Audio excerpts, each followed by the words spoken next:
Hello বন্ধুরা, আজকে আমি ফ্রেশ মাছের তেল ভেজেছিলাম দুপুরবেলায়। তেল দিয়েছি কড়াইতে, দিয়ে তেল গরম হচ্ছে, পেঁয়াজ দিয়েছি।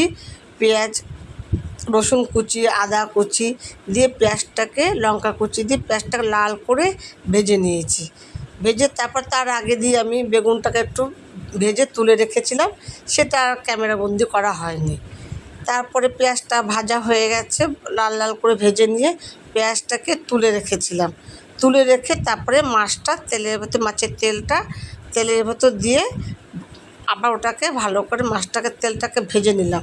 লাল করে ভেজে ওর ভেতর নুন, হলুদ, একটু মিষ্টি, একটু গরম মশলা দিয়ে ওটাকে ভেজে নাড়াচাড়া করে ভালো করে ওটাকে ভাজলাম। ভেজে তারপরে পেঁয়াজ ভাজা বেগুন ভেজে তুলে রেখেছিলাম, ওটাকে দিয়ে আবার নাড়াচাড়া করে ভেজেছি। ওটাকে ভালো করে ভেজে টেজে নিয়ে তারপরে ওটা সুন্দর করে ভেজে আমার ভাজা হয়ে গেছে। আমার রান্না কমপ্লিট।